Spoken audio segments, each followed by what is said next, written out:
dos realidades distintas, la que nos cuentan y la que cuentan representantes de formaciones no adscritas al sistema, como ha sido el caso de Rafael Ripoll en Alcalá de Henares.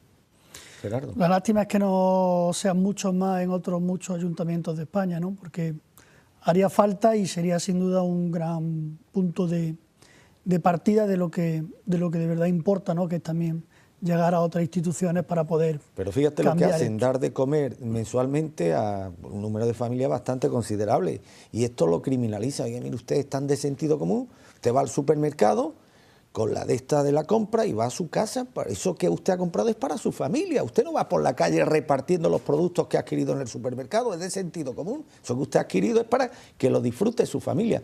Esto trasplantado al ámbito político se convierte en casi en un acto criminal. Bueno, Gerardo. porque siempre hay que criminalizar y que apartar al que sabes que de verdad, llegado el momento, sí haría aquello que va en contra de tus propios intereses. Claro. Es decir, los partidos políticos son unas estructuras para enriquecerse y lo han repartido nada más y nada menos que en un Estado nacional, en una serie de comunidades autónomas, ayuntamientos, diputaciones provinciales. Y ahora llegan unos señores y dicen, no, miren ustedes, todo eso hay que quitarlo, eliminarlo y dejarlo en una sola. Y dicen, a ese ni agua. Manera, criminalizarlo.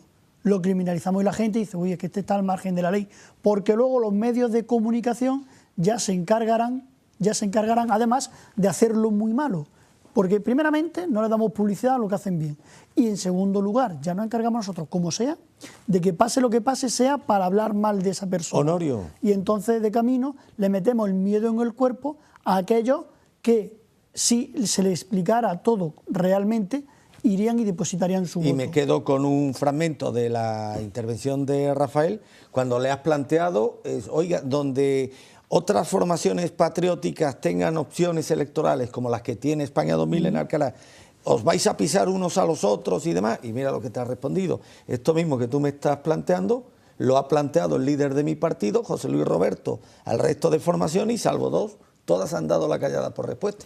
Ahí tienen ustedes la respuesta a eso que nos preguntan tanto, lo de la unidad. Sí, eso está muy bien, lo de la unidad, pero para unidad hay que tener grandeza humana. ¿Y quién tiene grandeza humana en ese universo? ¿Qué representa el patriotismo en España? Valórenlo ustedes mismos. Lo acaba de decir el portavoz en Alcalá de Henares. Ni se respetan el ámbito político en el que uno pueda hacer más que el otro. Si no se respeta eso, esa base mínima, ¿dónde vamos? Es una pena que una cuestión de grandeza humana. Aquí ya no es cuestión de ser mejor o peor político, pero es una cuestión de grandeza moral y de grandeza humana. Buenas noches, Honorio. ¿Qué tal? Buenas noches. ¿Qué tal? Gerardo conmigo. ¿Qué tal, Gerardo? Buenas noches. ¿Ha seguido el programa? A saltos, pero sí, bueno, más o menos. ¿Que escuchaste la entrevista al ministro marroquí? Una parte de ella, la parte final. Y bueno, pues de algunas cosas que ha dicho comparto plenamente esa exposición histórica que ha hecho, donde dice que a ellos les falta. Yo he interpretado que quiere decir que desde el punto de vista cultural, el seguimiento que nosotros hemos tenido, la continuidad que nosotros hemos tenido, ellos no la han tenido, porque efectivamente se ha pasado, históricamente se ha dado un salto cuantitativo, ¿no? O sea, se ha llegado de una situación, digamos, medieval al marxismo, y la caída del marxismo ha creado otros focos. Eso es lo que yo he querido interpretar y, sí. Y comparto esa opinión, es cierto, ¿no? El inevitable hombre blanco que hablaba Jack London, que lógicamente pues ha vivido las etapas porque las ha marcado él. Y el Islam yo creo que lo contemplo como un concepto cultural, que también es lo que creo haberle entendido. Sí, lo ha dicho, que el Islam es un concepto cultural, fundamentalmente. Claro, que va más allá de la religión. Sí. La religión ya de hecho marca una cultura, porque marca unas pautas de conducta. Y en el caso del Islam, pues evidentemente. Y las diferencias que tienen entre ellos también son comprensibles. Es decir, yo el otro día, la semana pasada, dije que desde mi punto de vista, ese radicalismo que va a la yihad es la interpretación de imanes o de bueno, pues estos personajes que son religiosamente valorados entre ellos, que radicalizan las posturas y las malinterpretan o las interpretan desde un punto de vista, pues evidentemente más radical, ¿no? Y, hombre, las razones que pueden mover a la gente joven en el Islam a meterse en la yihad son discutibles. porque es muy curioso las imágenes. O sea, son jóvenes que llevan vaqueros, Sí. y sin embargo, o sea, su indumentaria es totalmente occidental. No, que se comunican entre ellos con teléfonos Sí, de con tecnología el occidental, que eso conducen automóviles de fabricación claro. occidental, inventados por... O sea, que utilizan, se benefician de todas las aportaciones de Occidente a la tecnología moderna. Claro. Y sin embargo denostan sistemáticamente por eso le decía a Mohamed Siar, es que hay muchas contradicciones en ese universo. Lo que no se puede apelar a decir, bueno, es que hay sectores de magrebíes que viven en guetos o viven discriminados y demás. Lo que tú no puedes trasplantar al país que te acoge el mismo modelo de sociedad del que vienes huyendo, porque eso Claro. en sí es un contrasentido. Claro.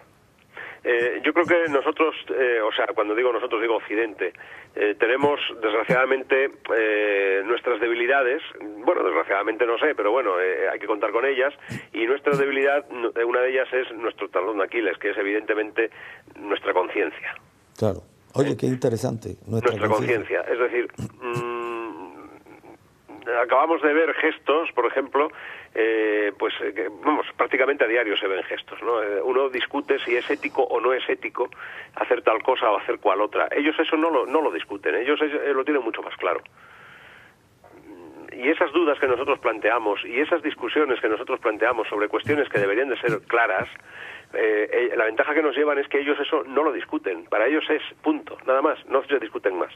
Estoy hablando en abstracto porque no quiero poner ejemplos claros, ¿no? Pero evidentemente nuestra debilidad o sea, está en nuestra conciencia, en lo que consideramos ético, en lo que consideramos posible. Y siempre desde un punto de vista de la ética, que es también discutible, porque el punto de vista ético puede ir desde el punto de vista religioso o puede ir desde el punto de vista político. El ejemplo de este señor que ha intervenido antes que yo, en Alcalá de Henares, Rafael Ripoll, es muy claro. Es decir, ¿cómo puedes concebir que en tu propio país haya gente que te excluye? ¿Pero por qué? Claro. ¿Pero por qué? Y manifestaciones de esas las hay todos los días. No solamente lo que es excluir a un español de algo, sino simplemente lo que es todo, la que se montó cuando lo del ébola, todo. Esa es nuestra sociedad. Esta falta de orientación y fragmenta la opinión pública y fragmenta y divide pues a las conciencias, y no estamos en una dirección. Claro, pero estamos en una sociedad totalmente echada en las manos del relativismo moral. Eso es. Una sociedad en la que no existe una moral objetiva, Claro. En la que no existe lo bueno y lo malo, en la Claro. que todo, absolutamente todo está a expensas de que llegue el último y diga lo que vale, y no tiene unas bases, está expuesta a cualquier zarandeo. Y Desde el momento... evidentemente ellos que sí tienen unas cuestiones que no son discutidas, Claro. y se basan Claro. en ellas, te machacan, porque nosotros moralmente, Occidente y España están por los suelos. El propio término Islam es sumisión absoluta a la voluntad de Dios. Occidente No está sé. mal y España está todavía peor. Sí. O sea, tú ves el entierro a Bolinaga y entonces te quedas con el gesto helado. Dices, pero bueno, vamos a ver. Un tipo que se dedica a pegar tiros en la nuca, pero ¿cómo se le puede tratar de héroe? El otro que se enfrenta con el periodista porque le descubre una fotografía, y el otro que está huido, el de Juana Chaos. Pero vamos a ver, ¿quién es el descerebrado? ¿O quiénes son los descerebrados que han puesto a toda esta gente en la calle? Pero vamos a ver.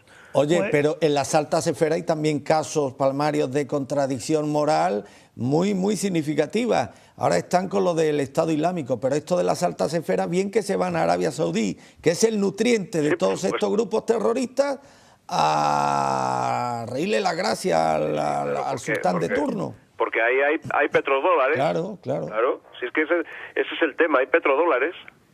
Entonces, bueno, pues ya sabemos todos de lo que son capaces cuando se llega a cierto nivel, y el estado de corrupción y el afán por el dinero y por el poder. Dinero y poder van asociados, y entonces, pues bueno, pues hay gente que es capaz de, pues eso, pues no va un don nadie a una telebasura a contar sus intimidades a cambio de un cheque.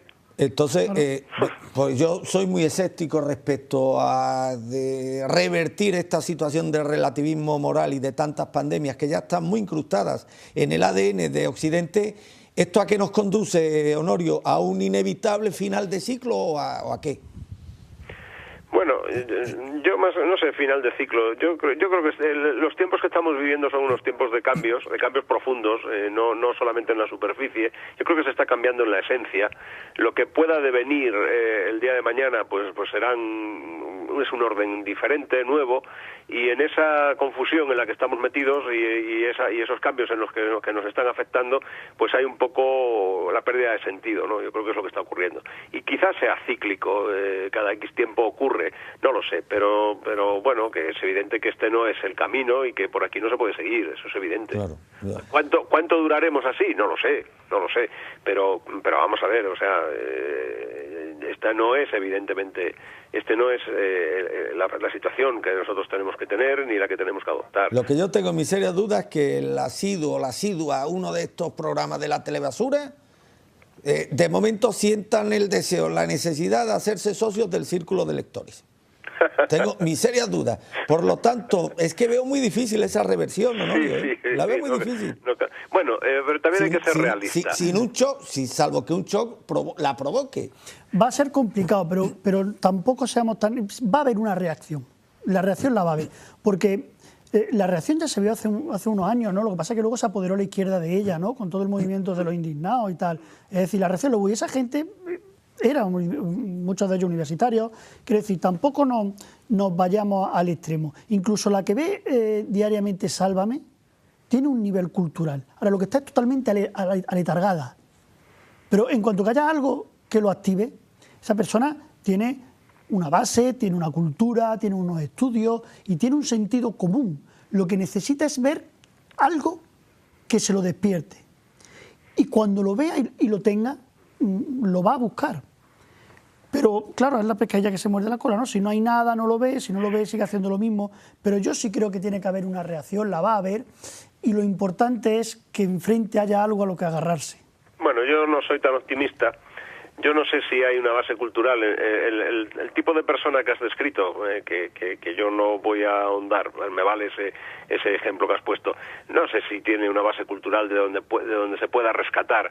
Es que yo creo que siempre también hay que dejar un poco de acomplejarse por esto. La sociedad está dividida por capas, nos guste o no nos guste. Y hay un extracto social que son los que ven ese tipo de programas, que son los que siempre han visto ese tipo de programas. Yo no voy a comparar épocas, en otras épocas había otras cosas parecidas o similares, o quizá fueran mejores, no lo sé. Pero siempre, o sea, tú no puedes pedir que todo el mundo pueda leer El Castillo de Kafka, eso es evidente, o pueda escuchar o disfrutar con una sinfonía de Beethoven, porque está claro que hay mucha gente que no lo va a hacer nunca y aunque se la pongas no le va a gustar. O sea, esos extractos existen, pero hay otras capas en la sociedad que son las que llevan la voz cantante. El tema de Sálvame, que es un ejemplo que has puesto, se cansarán. O sea, todo cansa. Llegará un momento que, saturados de tanta... bajeza, de tanta historia, pues ya les dejará de interesar, como dejó de interesarles aquellas telenovelas horrorosas que venían de Venezuela y de México y de por ahí, que duraban 400 capítulos, que ya no sabías quién se había acostado con quién. O sea, todo eso es una literatura. Eso es una televisión de consumo que lógicamente pues llega a ciertas capas de la población. También es verdad que es un refugio, hay mucha gente que tampoco tiene, no sé si capacidad, pero tampoco tiene humor, vamos a decir humor, para analizar el conflicto, y el conflicto es que cuando abres los ojos a la realidad hay que tomárselo con calma, O sea, hay que tomárselo con calma. Tú estás viendo todo lo que está saliendo de corrupción, estás viendo todo lo que está saliendo de malas cosas, las contradicciones jurídicas, no jurídicas. O sea, el otro día hemos estado viendo unas imágenes del señor que era el electricista, no sé qué era, en la Catedral de Santiago de Compostela y tal. O sea, es decir, después de tener una declaración firmada por él, confesándose autor, un vídeo y no sé cuántas cosas, la abogada defensora hizo allí una larga cambiada que empezó a cuestionarse si era válido. A mí me importa un carajo, señora, que sea válido. Si él ha confesado que es el que se ha llevado el códice y no sé cuántos miles de euros, claro. Punto pelota, ya no cabe más historia. Honorio, me apuntan los compañeros, tenemos que cortar ya antes de las 12. En cualquier caso, enriquecedora, como siempre, tu aportación y tu participación. Dejo muy brevemente que se despida de ti, Gerardo. Pues nada, Honorio, muy brevemente, buenas noches. Y la semana que viene lo que sí te garantizo es que entrarás antes para que cunda más tu siempre fértiles intervenciones. Honorio, gracias y un abrazo. Gracias.